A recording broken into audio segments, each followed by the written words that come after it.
dans la parole de Dieu. Je remercie Stéphanie de nous avoir conduits dans la louange. C'est bon de lever nos yeux, de lever nos cœurs devant le Seigneur et au Seigneur. Et maintenant, de se tourner vers lui. Notre désir, c'est d'apprendre de sa part. Et puis, dans les dernières semaines, vraiment, j'espère que vous allez recevoir ça comme ça. C'est vraiment de nous encourager, de nous exhorter. Parce que c'est vraiment... Il n'y a rien d'autre qui est plus encourageant que de se mémorer que le Seigneur revient bientôt. Amen. Il revient bientôt. L'avènement du Seigneur va emmener une joie dans nos cœurs. Et c'est justement ce qu'on est en train de faire. Également, on doit le regarder dans la réalité cet événement-là nous est révélé par le Seigneur. Dans les dernières semaines, on a regardé au figuier, parce que le Seigneur dit, lorsque vous allez voir toutes ces choses-là, c'est comme le figuier. Là. Vous savez qu'elle est proche, n'est-ce pas? Lorsque vous voyez ces feuilles qui commencent à bourgeonner. Donc, c'est ce qu'on est en train de regarder. Et là, une couple de semaines, on a regardé que l'avènement du Seigneur demande de la prudence. On est averti de la part du Seigneur de prendre garde que personne nous séduise. On doit avoir recours à l'autorité, justement, du Seigneur et des apôtres à ce sujet. Pourquoi? Parce que c'est le fondement des apôtres et Christ étant la pierre angulaire.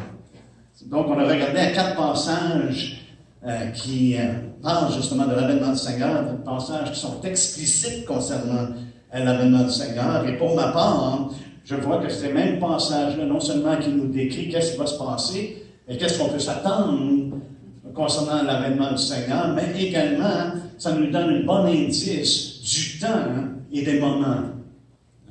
Ces 4 passages-là que nous avons regardés, on a observé que ça parle de la fin. Jésus nous dit, après ces jours de détresse, c'est ce qu'on a regardé, je fais juste donner la révision pour nous emmener à ce qu'on va partager ce matin.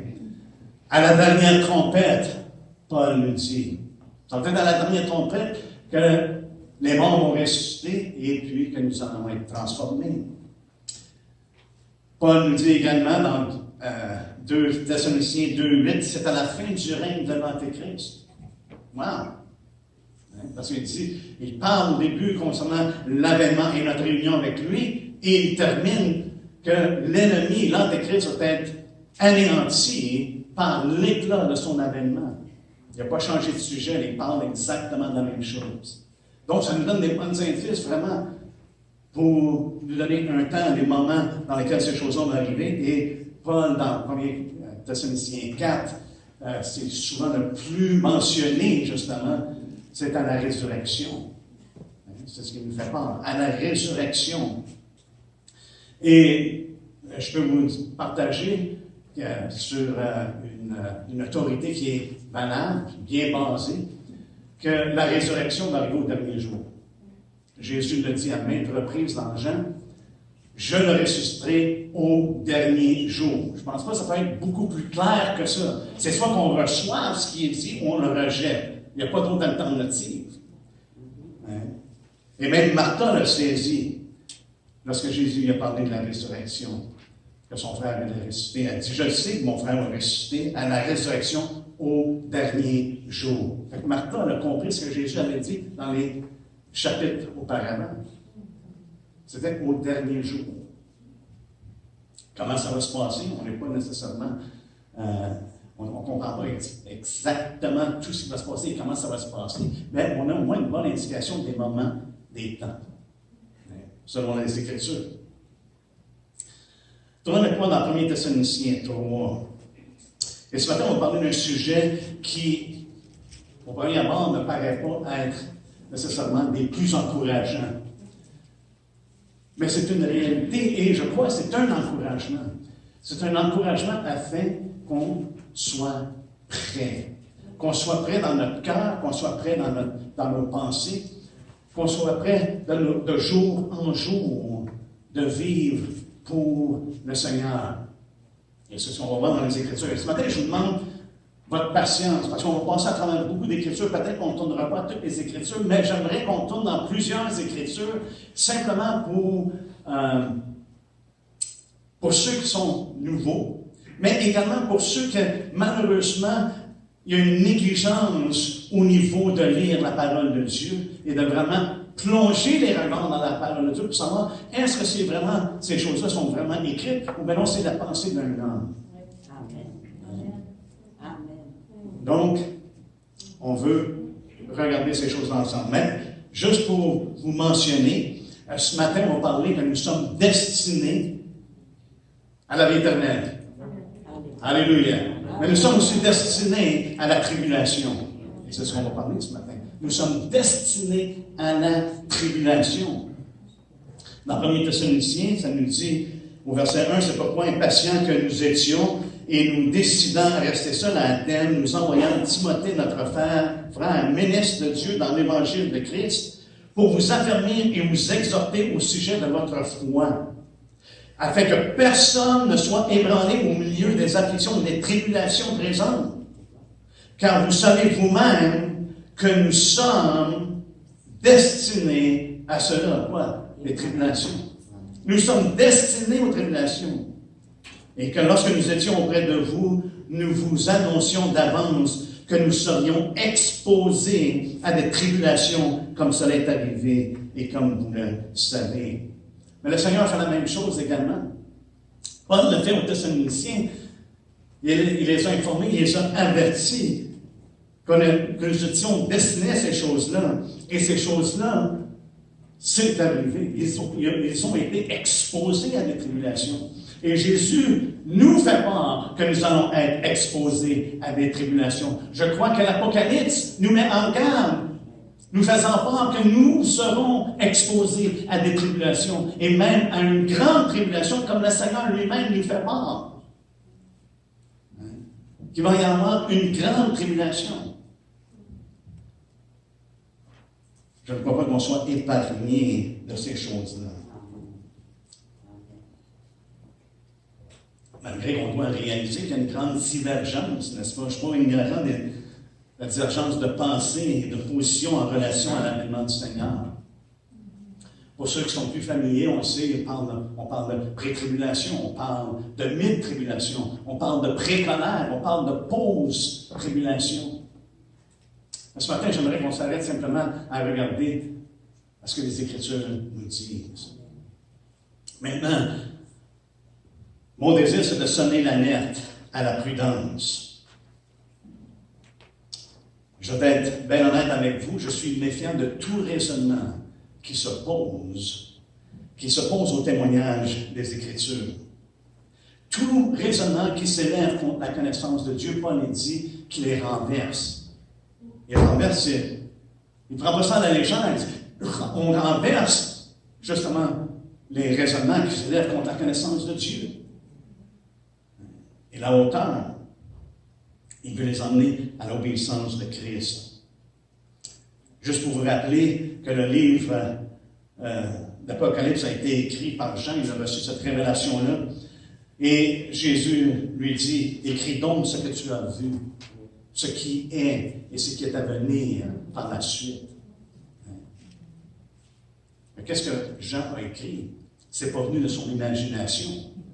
C'est pas venu parce qu'il a mangé de la pizza trop tard le soir, puis il y a eu hein? Il l'a eu par révélation. Paul nous dit, lorsqu'il parle dans 1 Thessaloniciens, il dit, nous vous déclarons d'après la parole du Seigneur. Lui non plus, c'est pas venu de son imagination. C'est une parole d'autorité. Pierre nous dit, je vous donne des avertissements. Je vous donne des avertissements parce que je veux que vous vous rappeliez ou que vous vous souveniez des choses qui ont été annoncées par les saints prophètes et du commandement du Seigneur enseigné par vos apôtres. Donc, frères et sœurs, je pense, je vais me répéter, savez-vous pourquoi? Parce qu'on a besoin de l'entendre. On a besoin de l'entendre que l'autorité ne vient pas des hommes, ne vient pas d'une doctrine particulière, elle vient de la parole de Dieu. Et si on a un problème avec la parole de Dieu, frères et sœurs, nous sommes dans le trouble.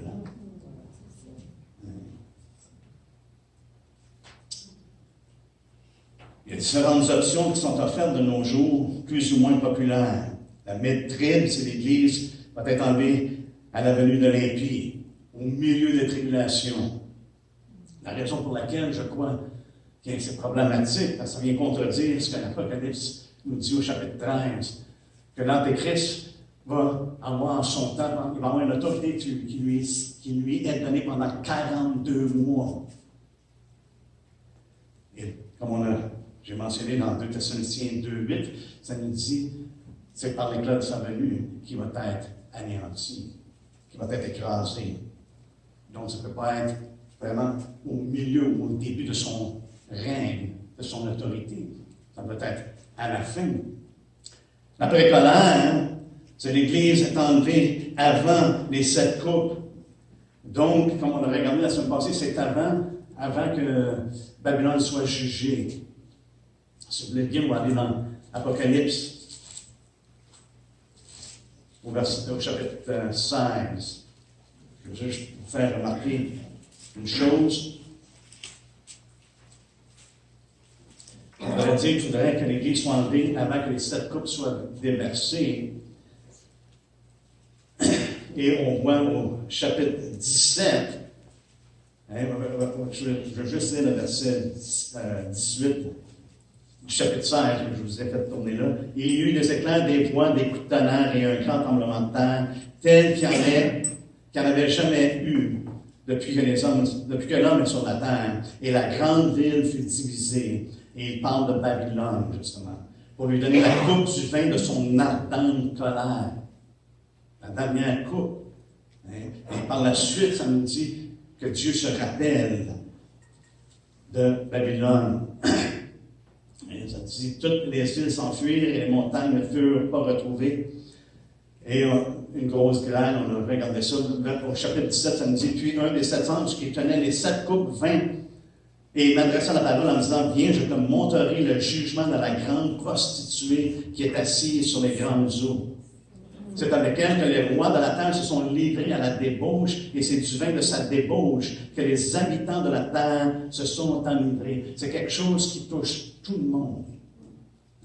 Le monde dans lequel nous sommes. C'est intéressant que la coupe a été versée où? Dans l'air. Juste une réflexion, je ne dis pas que c'est un dogme, c'est une réflexion. Frères et sœurs, il n'y a pas un être humain sur la terre qui ne respire pas de l'air. Ça va toucher tous les hommes. Mais les siens sont épargnés. Pourquoi? Parce qu'il nous dit que la colère ne touche pas. On n'est pas destiné à sa colère. Mais la grande ville, qu'est-ce qu'elle représente, la grande ville? On voit que l'Église est représentée par Jérusalem, n'est-ce pas? La ville, la ville sainte. Et lorsque je pense à ça, je pense que c'est juste mon opinion. Là. Mais ça représente vraiment l'état charnel, dépravé de l'être humain, la Babylone. C'est la coupe. Elle fait boire la coupe du vin de sa débauche que les habitants de la terre se sont enivrés. C'est ce qui se promène, on pourrait dire, dans le train de ce monde, selon le train de ce monde. Il y a peut-être bien d'autres choses aussi. Il y en a qui pensent que c'est New York, il y en a qui pensent ça. Mais pour ma part, c'est juste ce que ça représente. La débauche, la perversité, la corruption, comme Paul le dit, on vit dans une génération perverse et corrompue. Perverse et corrompue. Mais pour nous, en tant qu'enfants de Dieu, il dit qu'on soit irrépréhensibles. Des enfants de Dieu irrépréhensibles. Parmi une génération. On n'est pas comme les autres. Pourquoi? Parce que Dieu nous a rachetés. Il nous a emmenés à lui. Alléluia. On a vécu dans ce monde. Et Paul est très clair là-dessus, n'est-ce pas? Il dit de ne pas être conforme au siècle présent. Je pense que ça révèle le siècle présent qui est dans la débauche, dans la perversion et dans la corruption. Mais regardez ce que ça dit. Au chapitre 18, si c'est la précolère, il n'y a aucune raison de faire sortir son peuple. Au chapitre 18, ça nous dit, au verset 4, il dit, j'entendis du ciel une autre voix qui disait, sortez du milieu d'elle, mon peuple, afin que vous ne partiez point à ses péchés et que vous n'ayez point de part à ses fléaux. Qu'est-ce que la parole de Dieu nous dit? Si quelqu'un vit par la chair, il va mourir. Sortez du milieu d'elle, mon peuple, afin que vous ne partiez point à ces péchés et que vous n'ayez point part à ces fléaux. Mais ce n'est pas la seule endroit, n'est-ce pas, qu'on voit que c'est mentionné. On voit dans Jérémie également, Jérémie 51.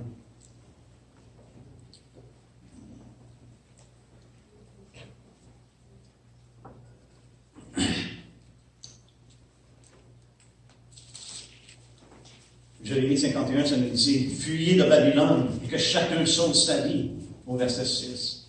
« Fuyez de Babylone et que chacun sauve sa vie, de peur que vous ne périssiez dans sa ruine. Car c'est un temps de vengeance pour l'Éternel.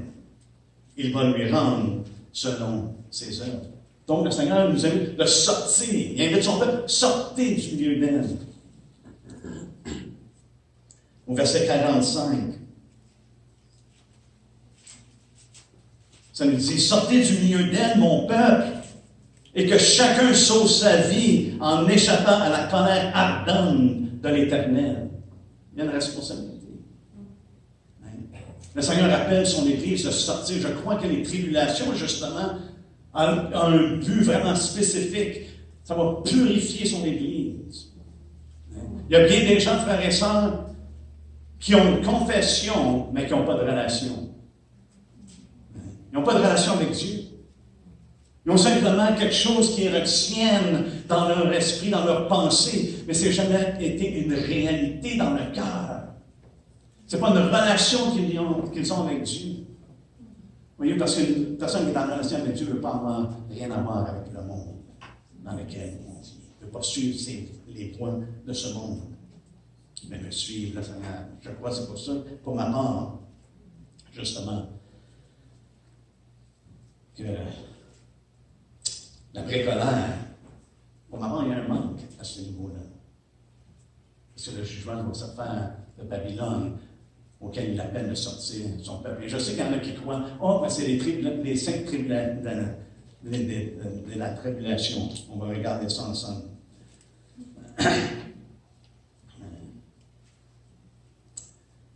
Et la pré-trib, justement, la pré-tribulation, la plus populaire. L'Église est enlevée avant les tribulations. C'est devenu très populaire au 19e siècle. Je sais qu'il y en a qui affirment que c'était avant, que ça se retrouve dans les écrits des apôtres, des enseignements des apôtres, de ces choses-là. Mais pour ma part, c'est très vague, il n'y a rien de vraiment concret. Les références, justement, sont vagues et superficielles, à mon avis. J'ai commencé à regarder ça et j'ai commencé à étudier nécessairement, mais juste à regarder le point de vue des pères concernant la fin des temps. La plupart des pères dans la foi pensaient qu'ils étaient dans la tribulation. Il y en a beaucoup qui pensaient qu'ils étaient là. Pourquoi? Parce qu'ils souffraient énormément. Et il y avait énormément de persécution. Mais mon plus grand problème avec la pré-trib, c'est qu'il n'y a aucun passage explicite. Pas un. Aucun verset dans la Bible. Et pour ma part, j'ai un problème d'avoir confiance dans un enseignement qui n'a pas de passage explicite. Qui n'a pas un verset. Il y a un pasteur aux États-Unis qui a offert 10 000 $ pour quelqu'un qui allait emmener un verset explicite qui parlait de la pré-tribulation. Il y a encore son chèque. Pour moi, ça parle fort. Mais c'est triste, frères et sœurs, lorsque l'Église s'attache à des doctrines qui n'ont pas de fondement biblique. On a regardé à 4 passages, les 4 passages dans les Écritures, je crois, qui parlent explicitement de l'avènement du Seigneur et qu'est-ce qui va se produire et dans le temps dans lequel ça va se produire. Et pourtant, la doctrine la plus populaire de nos jours, c'est la pré-tribulation. Je trouve ça quand même assez spécial. Et les références, justement, du 1er siècle, 2e siècle et 3e siècle. C'est des références extra-bibliques. Ils ne se tombent pas dans les Écritures pour dire « Ah, mais là, ici, voyez, ils sont là. » Non, c'est extra-biblique. Ce qui n'a pas été mis dans le canon des Écritures. On se tourne vers ça et dit « Ah, tu sais, il y en a qui pensaient comme ça. » Pour ma part, on dit « Oh, OK. » Je trouve ça problématique. Je crois qu'il y a un abus herméneutique concernant cette doctrine. Je sais qu'il y a des passages qui en ont vous pensez, parce que je sais qu'il y en a ici qui sont pré-tribulation. Je ne crois pas personnellement que ça doit être divisé, mais j'ai un devoir d'avertir. J'ai un devoir d'avertir et de dire, soyons fondés sur les Écritures. Amen. Amen. Amen.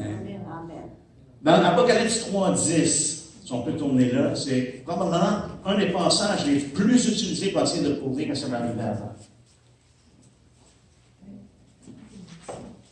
Ça parle de l'Église de Philadelphie. Et ça nous dit au verset 10, « Parce que tu as gardé la parole de la persévérance en moi, je te garderai ici à l'heure ou de l'heure, ça dépend des traductions. Je pense ici, Louis II, on a eu en plein dedans, il dit, à l'heure de la tentation, qui va venir sur le monde entier pour éprouver les habitants de la terre. Je viens bientôt, reviens ce que tu as, afin que personne ne prenne ta couronne. Celui qui vaincra, je ferai de lui une colonne dans le temple de mon Dieu. Il n'en sortira plus. J'écrirai sur lui le nom de mon Dieu et le nom de la ville de mon Dieu, de la nouvelle Jérusalem, qui descend du ciel d'auprès de mon Dieu, et mon nom nouveau. Que celui qui a des oreilles entende ce que l'Esprit dit aux églises. Donc, la pensée, c'est qu'il va nous garder de l'heure, de la tentation, de la tribulation qui va venir sur le monde. Il va nous garder. Cette expression-là est utilisée pas énormément dans les Écritures. Mais c'est une expression, garder ici le mot, c'est s'occuper soigneusement, ou préserver, prendre soin de. C'est une métaphore qui est utilisée pour dire maintenir quelqu'un dans l'état où il est. OK? Maintenir quelqu'un dans l'état où il est. Dans quel état était l'Église de Philadelphie? C'est une des deux qui n'a pas reçu aucune réprimande. OK? Mais elle était dans l'état de garder la parole de la persévérance. Et le Seigneur nous garde. On l'a mentionné le premier temps, il nous garde. Nous sommes gardés par la puissance de Dieu, par la foi. Il nous garde. Il n'y a personne qui peut nous arracher de sa main. J'ai une confiance complète que quelles que soient les tribulations, quel que soit ce qu'on va vivre, ce qui va se passer dans le monde, il y a une paix qui surpasse toute intelligence. Et une confiance que personne ne peut m'arracher de la main de Dieu. Amen. Quel que soit le il va nous garder. Et c'est aussi là que ça a été utilisé par le Seigneur lui-même. Il dit qu'il allait nous garder dans Jean 17. La même expression est utilisée dans Jean 17, au verset 15. Au verset 14, ça nous dit, je leur ai donné ta parole et le monde les a haïs parce qu'ils ne sont pas du monde, comme moi je ne suis pas du monde. Je ne te prie pas de les ôter du monde, mais de les préserver du mal. De prendre soin d'eux. De garder quelqu'un, le mot est utilisé également, ou la phrase est utilisée dans le sens de garder quelqu'un à une distance d'eux. Voyez-vous, les Israélites ont été gardés à une distance de tous les jugements de Dieu contre les dieux d'Égypte. Ils étaient agressants. Ils étaient gardés à distance. Et une autre chose, parce que personnellement, je crois que chaque lettre qui sont adressées aux sept églises est adressée à des églises historiques. C'était des vraies églises. Le Seigneur dit écrit à telle église. Je ne crois pas nécessairement que ça représente les âges. Parce qu'on retrouve dans chaque église, on retrouve dans tous les âges ce qui se passe dans les sept églises. Il n'y a pas un ange qu'on ne retrouve pas les choses qui se passaient dans les 7 églises qui étaient là. Fait que le Seigneur Jésus a adressé des choses qui concernaient son Église. C'est intéressant au début du...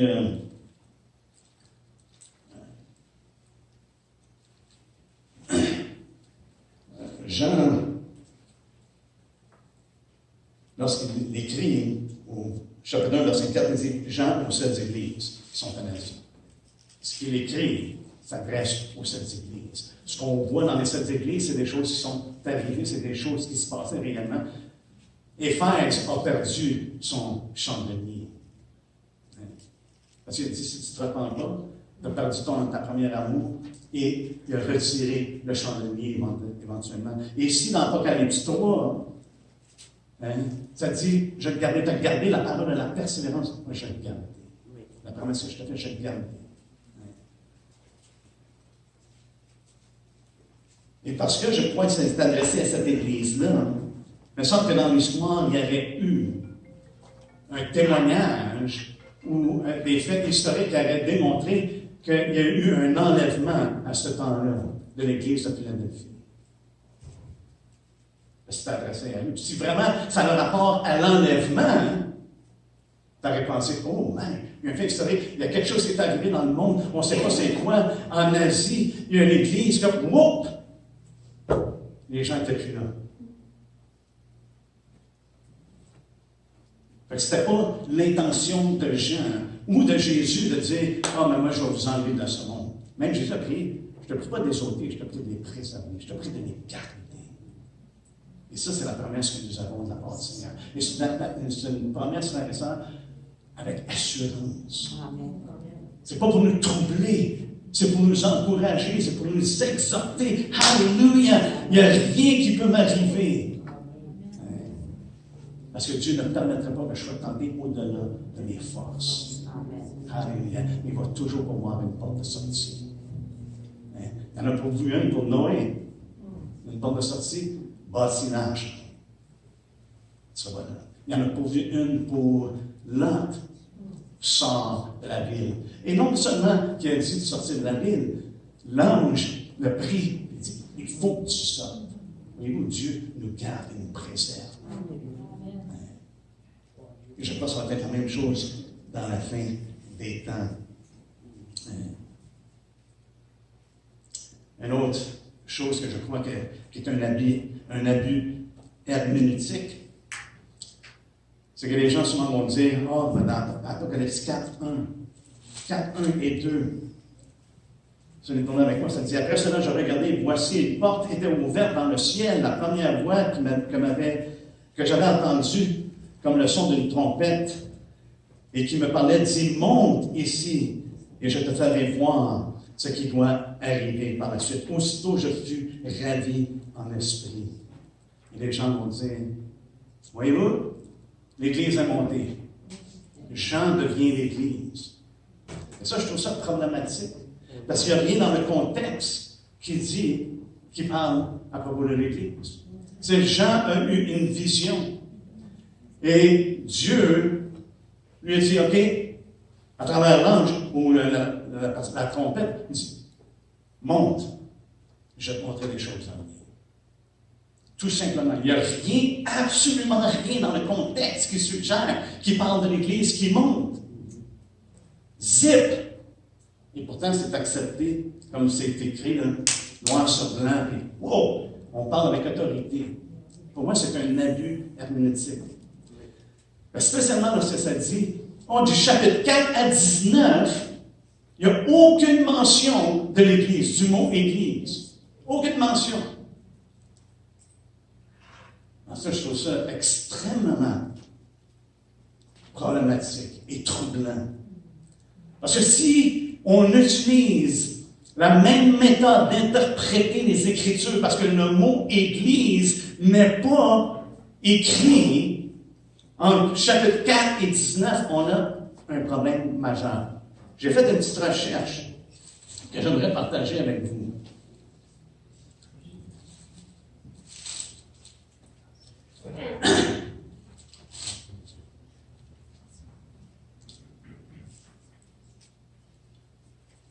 Et j'aimerais que vous me disiez si vous trouvez que c'est une bonne façon d'interpréter. OK?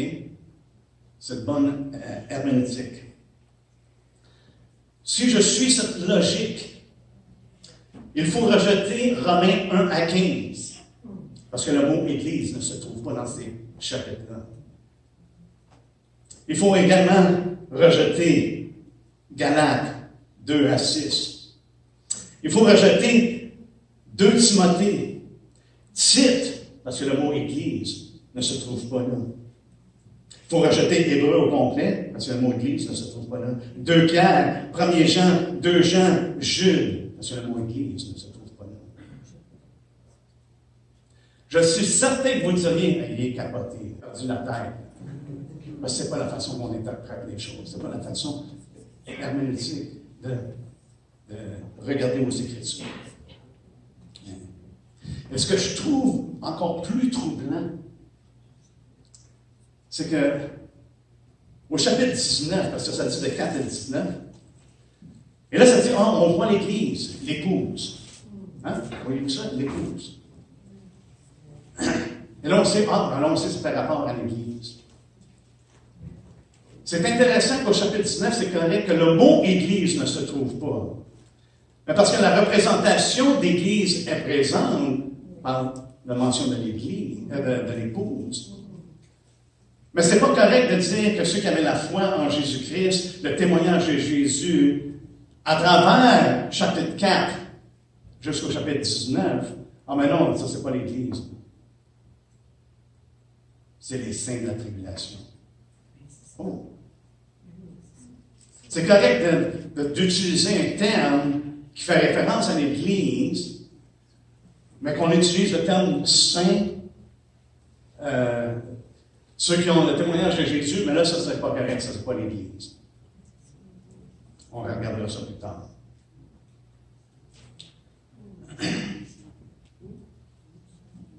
Et une autre chose que j'ai entendue, et souvent, je trouve que c'est une valeur, ça dit Dieu ne permettrait pas que son épouse se fasse abuser. Et pour moi, ça, c'est vraiment. Je trouve ça vraiment triste. Parce que les apôtres ont tous souffert. Ça veut dire qu'ils n'étaient pas partis de l'Église. On a des frères et des sœurs qui sont dans des pays en ce moment qui meurent. Il y a plus de morts en ce moment qui souffrent pour la cause de Christ que dans n'importe quelle autre génération. Ça veut dire qu'ils ne feraient pas partie de l'Église. Que Dieu, non mais, c'est correct pour eux autres. Mais pour nous autres, non, nous autres, on est spécial. Frères et sœurs, je crois que c'est une séduction que ça a besoin d'être exposé. Sincèrement. Je ne suis pas sûr pour essayer de gagner des points de mérite. Au contraire, je sais que dans le passé, lorsque j'ai parlé de certaines de ces choses-là, il y a des gens qui ont quitté. Mais pour ma part, ça veut dire quoi? Aussi longtemps que je vais être en mesure de m'appuyer sur cette parole, je peux parler avec sécurité, je peux parler avec confiance. Amen. Amen. Et non pas selon la pensée des hommes. Lorsqu'on regarde dans Apocalypse 6, c'est les anges qui sont sous l'autel. Les anges qui sont sous l'autel. Alors, ensemble, on l'a lu la semaine passée, juste mentionné. Verset 9, il dit, quand il ouvrit le 5e sceau, je vis sous l'autel les âmes de ceux qui avaient été immolés à cause de la parole de Dieu et à cause du témoignage qu'ils avaient rendu. Alléluia. Immolés à cause de la parole de Dieu et du témoignage qu'ils avaient rendu. Ils crièrent d'une voix forte en disant, jusqu'à quand, Maître, saint et véritable, tarderas-tu à juger et à tirer vengeance de notre sang sur les habitants de la terre? Une robe blanche fut donnée à chacun d'eux, et il leur fut dit de se tenir en repos quelque temps, encore jusqu'à ce que soit complet le nombre de leurs compagnons de service et de leurs frères qui doivent être mis à mort comme eux. Tous ces hommes-là sur l'autel ne font pas partie de l'Église. frères et sœurs, ce que je vois dans l'Apocalypse, c'est que l'Église, il y a une guerre contre l'Église. Il y a une guerre contre l'Église.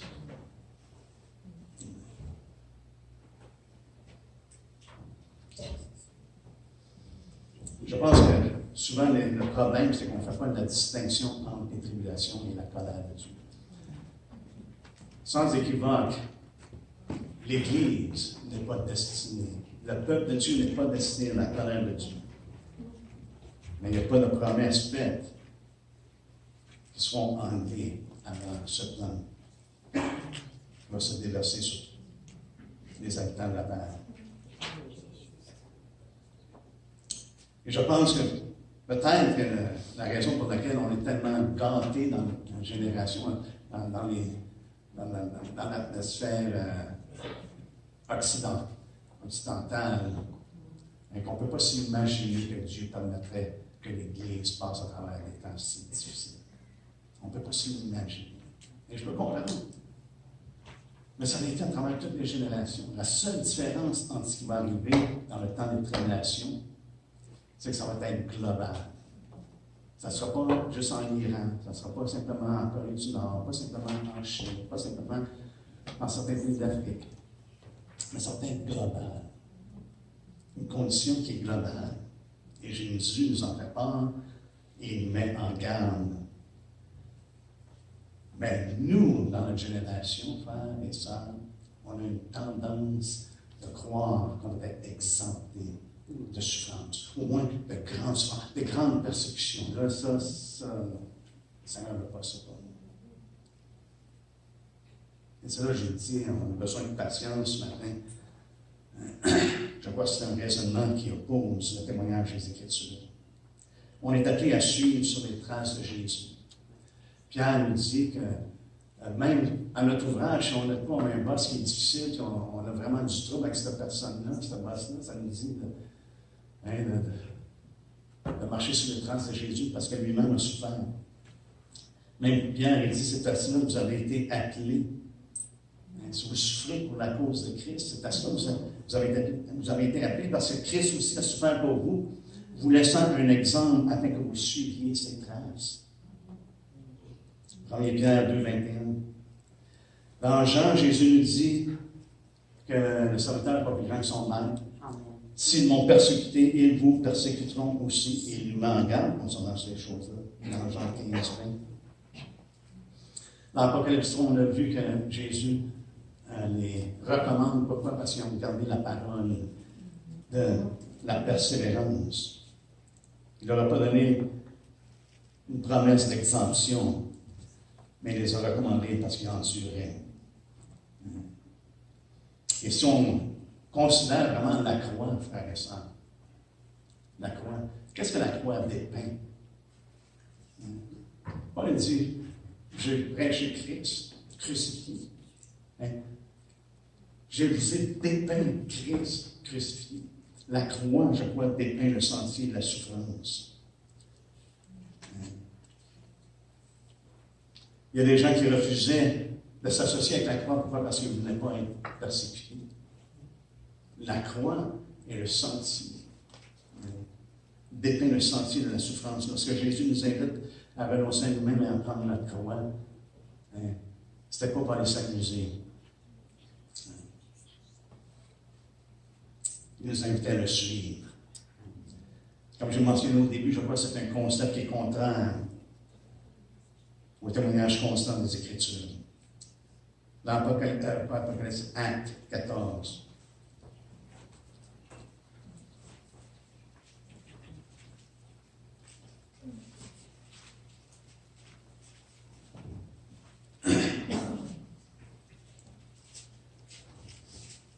Acte 14.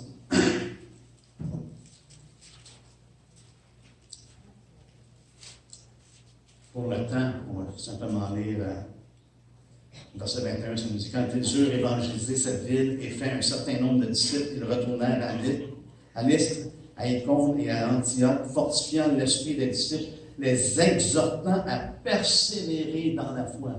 Et c'est mon exhortation ce matin. On doit persévérer dans la foi, frères et sœurs. et disant que c'est par beaucoup de tribulations qu'il nous faut entrer dans le royaume de Dieu. C'est par beaucoup de tribulations qu'il nous faut entrer dans le royaume de Dieu. Jésus dit, lorsque nous allons voir ces choses-là, sachez que le royaume de Dieu approche. Amen. Ça veut dire, pour entrer dans ce royaume-là, ça va être par beaucoup de tribulations.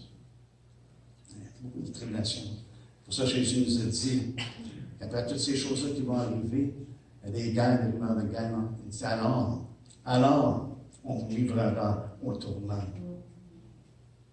Les apôtres, comme j'ai mentionné l'an passé, les apôtres étaient joyeux d'être jugés dignes de subir des outrages. Lorsque Paul a été appelé, le Seigneur lui a dit, je lui montrerai tout ce qu'il doit souffrir pour mon nom. Et Paul a tout renié. Il a renoncé vraiment à lui-même. Il a tout renié, tout son savoir, tout ce qu'il avait vécu dans le passé. Il dit, c'est comme de la boue. Mais il dit qu'il voulait connaître Christ.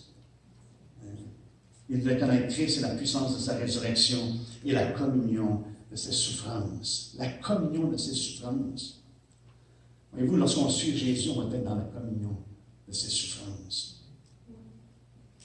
Mais il dit en devenant conforme à lui dans sa mort. Wow. Ça, c'est le témoignage qu'on voit qui est constant dans les Écritures. Il dit également dans Colossiens 1,24, il dit, je me réjouis maintenant de mes souffrances pour vous, et ce qui manque aux souffrances de Christ, je l'achève en ma chair. Paul est en communion avec le Seigneur pour son corps qui est l'Église. Paul dit, nous qui vivons, nous sommes sans cesse livrés à la mort à cause de Jésus.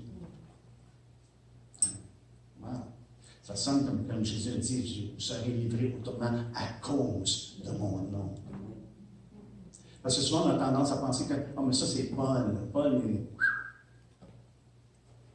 c'est ceux qui ont renoncé à eux-mêmes, prennent leur croix et qui suivent Jésus. Si on suit Jésus, par exemple, on va se trouver dans un chemin de souffrance, mais un chemin de victoire. Amen.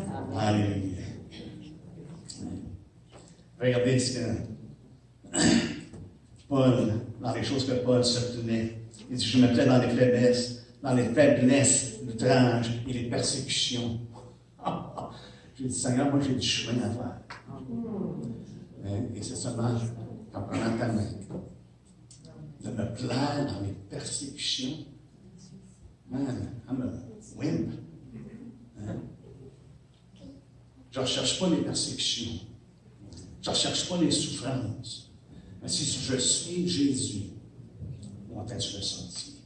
Ils vont être sur le chemin. Pierre nous dit d'être armés de la même pensée. Ainsi donc, Christ ayant souffert dans la chair, vous aussi, armez-vous de la même pensée, car celui qui a souffert a fini avec le péché.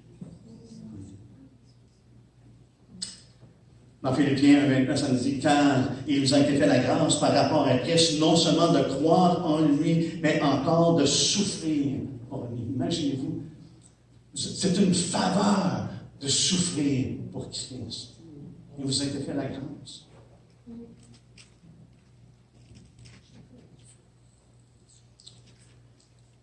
Si vous voulez bien, on va tourner dans Romains 8.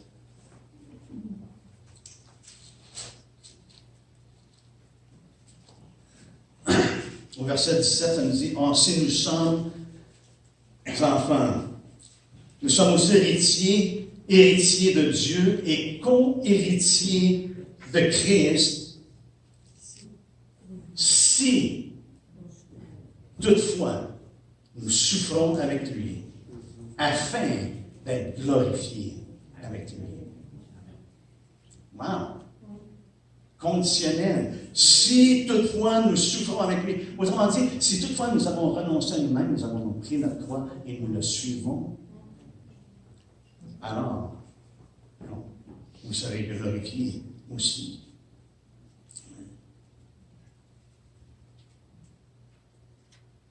Au verset 18, ça nous dit, j'estime que les souffrances du temps présent ne sauraient être comparables ou comparées à la gloire à venir qui sera révélée pour nous.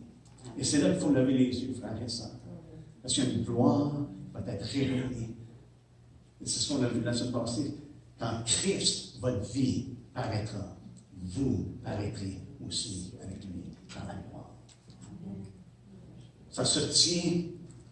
Hein? L'Esprit nous révèle ces choses-là afin qu'on soit encouragés, afin qu'on persévère.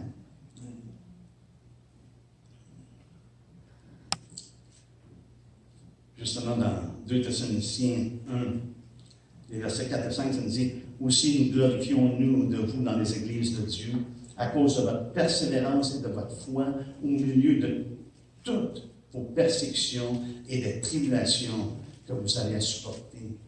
C'est une preuve du jugement de Dieu pour que vous soyez jugés dignes du royaume de Dieu pour lequel vous souffrez. » Juste être dans cette relation-là avec lui. Juste être, justement, participant de la divinité, de la puissance divine. Être participant du royaume de Dieu pour lequel vous souffrez. Paul dit à Timothée pour l'encourager, si nous persévérons, nous régnerons aussi avec lui. Si nous le renions, lui aussi nous régnerons. Pierre dit, le Dieu de toute grâce, qui vous a appelé en Jésus-Christ à sa gloire éternelle, après que vous aurez souffert un peu de temps, vous perfectionnera lui-même, vous affermira, vous fortifiera, vous rendra inébranlable. Fait qu'il n'y a rien qui nous arrive, qui peut nous arriver, qui va nous enlever de sa main. Absolument rien.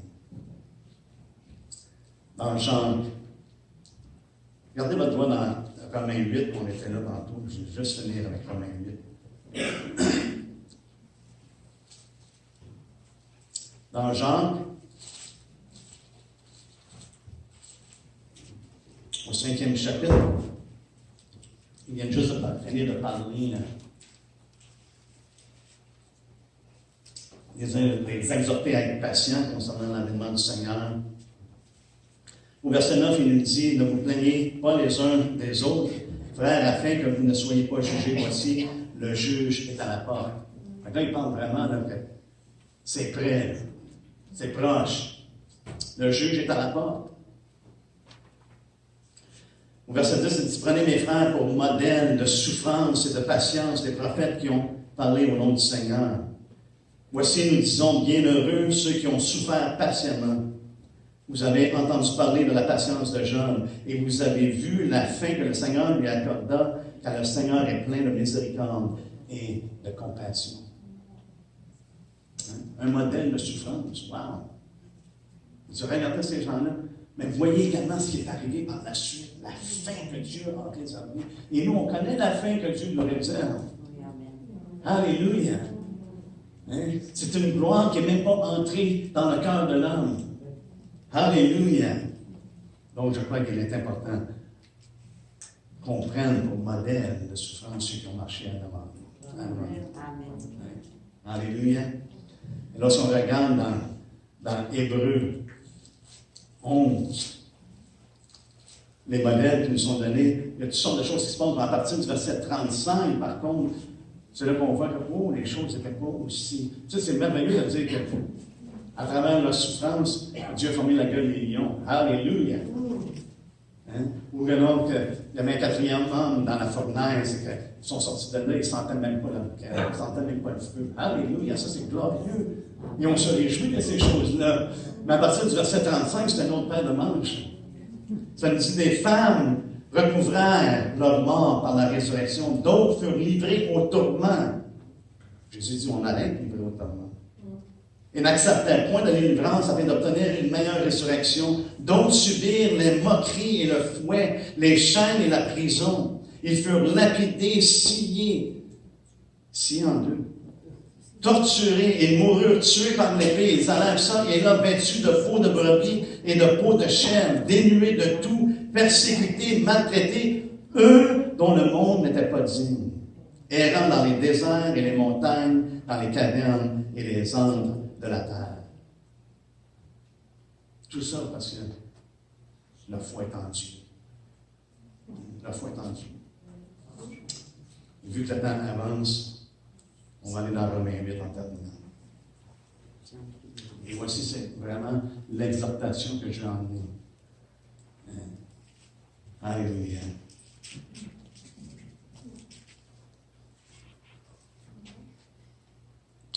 Verset 31, ça dit, que dirons-nous donc à l'égard de ces choses?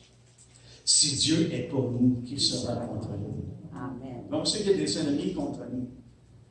Mais c'est rien. Ils ne sont rien à comparer du Dieu dont on sert. Si Dieu est pour nous, qui sera contre nous? Lui qui n'a point épargné son propre Fils, mais qui l'a livré pour nous tous. Comment ne nous donnera-t-il pas aussi toutes choses avec lui? Qui accusera les élus de Dieu? C'est Dieu qui justifie. Qui les condamnera? Christ est mort. Bien plus, il est ressuscité. Il est à la droite de Dieu et il intercède pour nous. Qui nous séparera de l'amour de Christ? Sera-ce la tribulation? Non. Ou l'angoisse? Non. Ou la persécution? Non. Ou la faim? Non. Ou la nudité? Non. Ou le péril? Non. Ou l'épée? Non. Selon qu'il est écrit, c'est à cause de toi qu'on nous met à mort tout le jour, qu'on nous regarde comme des brebis destinées à la boucherie. C'est ça que le monde, les ennemis de Dieu, c'est comme ça qu'ils nous regardent. Des brebis destinées à la boucherie. Paul le dit simplement de l'autre façon, il dit, on est destiné à la tribulation. On est destiné à la tribulation. Mais ça ne s'arrête pas là, frère. Frère et soeur, ça ne s'arrête pas là. Il faut continuer à lire. Alléluia. Mais dans toutes ces choses, nous sommes plus que vainqueurs. Alléluia. Est-ce qu'on croit ça vraiment? Amen. Est-ce qu'on croit qu'à travers toutes ces choses qu'on a lues, qu'on est plus que vainqueurs? Amen. Moi, je le crois. Plus que vainqueur par celui qui nous a aimés. Car j'ai l'assurance que ni la mort, ni la vie, ni les anges, ni les dominations, ni les choses présentes, les choses à venir, ni les puissances, ni la hauteur, ni la profondeur, ni aucune autre créature ne pourra nous séparer de l'amour de Dieu manifesté en Jésus-Christ, notre Seigneur. Amen. Alléluia. Hein? Et ça, vraiment, frères et sœurs, c'est vraiment un cri de victoire. Hein? C'est vraiment un cri de se réjouir. Parce que ça ne dérange pas ce qui s'en vient. Ça ne dérange pas ce qu'on va vivre. Parce que Jésus nous promet, je vais être avec vous tous les jours, jusqu'à la fin du monde. Alléluia. Et pour moi, c'est une parole qui me donne une paix qui surpasse toute intelligence. Je n'ai pas besoin d'essayer de figurer comment toutes les choses vont arriver. J'ai simplement besoin de croire en ce qui nous est révélé. Et Dieu est en train d'accomplir. Il est toujours été en train d'accomplir ses desseins bien meilleurs. Il appelle les hommes à se repentir parce qu'il ne veut pas qu'ils périssent, mais qu'ils viennent à la repentance. Et qu'ils aient la vie éternelle. C'est ce qu'il a destiné, la vie éternelle, pour quiconque croit. Amen. Mais il y a des épreuves à travers notre chemin. Et le Seigneur nous en fait part. J'aurais aimé ça, regarder aux fidèles qu'on retrouve dans le livre de l'Apocalypse, mais déjà, vous avez été extrêmement patients. Je vous remercie.